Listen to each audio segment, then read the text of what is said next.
We are seeking peace. They stand with Hamas.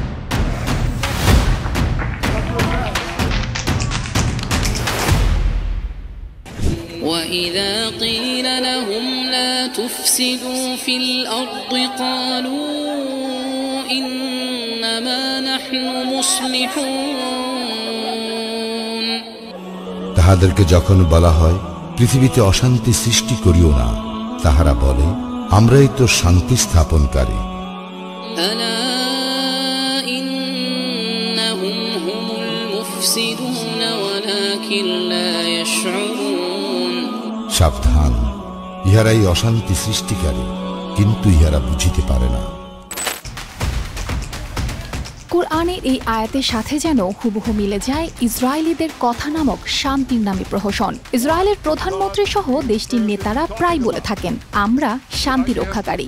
We went to peace with our neighbors time and time again. কিন্তু তারা যে কতটা শান্তি বিনষ্টকারী তা এখন গোটা বিশ্বে স্পষ্ট।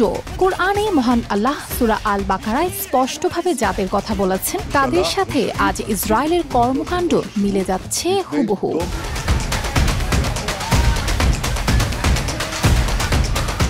বসুন্ধরা ডায়াপেন্ট এখন আরো উন্নত। এই hot air through top sheet দ্রুত শোষণ করে সোনামণিকে দেয় কোমল অনুভূতি। ইসরায়েলের নেতারা নিজেদের শান্তি রক্ষাকারী দাবি করলেও তাদের কাজ সবাইকে সত্যটা দেখিয়েই দেয়। গণহত্যা, দখলদারিত্ব, শিশু হত্যা, আল আকসা মসজিদে হামলা ও মুসল্লিদের ওপর গুলি চালিয়ে তারা শান্তি নষ্ট করছে।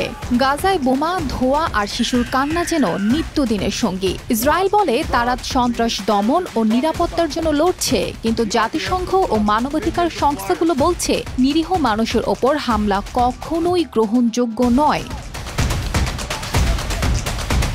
শুধু গাজা নয়, লেবাননে 1982 সালে হামলা করে হাজার মানুষের মৃত্যু ঘটায় ইসরায়েল। সিরিয়ায় বিমান হামলা, 1981 সালে ইরাকের পারমাণবিক কেন্দ্র ধ্বংস, এমনকি সুদানে গোপন অভিযান, সবই তারা নিরাপত্তার নামে করেছে, যদিও আন্তর্জাতিক আইন এগুলো অবৈধ বলে। এসব কর্মকাণ্ডের ভেতরে এক করুণ ইতিহাসও আছে। দ্বিতীয় বিশ্বযুদ্ধের পর যখন ইহুদিরা ইউরোপে নিপীড়নের শিকার হয়ে আশ্রয় খুঁজছিল, তখন ফিলিস্তিনিরা তাদের আশ্রয় দেয়। কিন্তু সেই আশ্রয় পরবর্তীতে অস্ত্রে আর আগ্রাসনে রূপান্তর হয়ে কাল হয়ে দাঁড়ায়। অকৃতজ্ঞ ইসরায়েল নিজেদের আশ্রয়দাতাদেরই ভূমি থেকে তাড়িয়ে দিয়েছে, রক্তপাত ঘটিয়েছে বারবার। জাতিসংঘের রেজলিউশন বারবার অমান্য করেও ইসরায়েল নিজেকে শান্তি রক্ষাকারী হিসেবে দাবি করেই যাচ্ছে। কিন্তু শান্তির দাবির বিপরীতে তাদের হাতে নিরীহ মানুষের রক্ত, কান্না আর ধ্বংসের স্মৃতি ছাড়া কিছুই পাওয়া যাচ্ছে না। বিশ্বের চোখে তাই ইসরায়েল আজ এক বিরাট প্রশ্নবোধক চিহ্ন। তারা কি আসলে শান্তির পক্ষে কাজ করছে, নাকি শান্তির নামে নির্যাতন আর আগ্রাসন চালাচ্ছে? উত্তরটা হয়তো কারো অজানা নয়। অর্পিতা জাহান, RTV।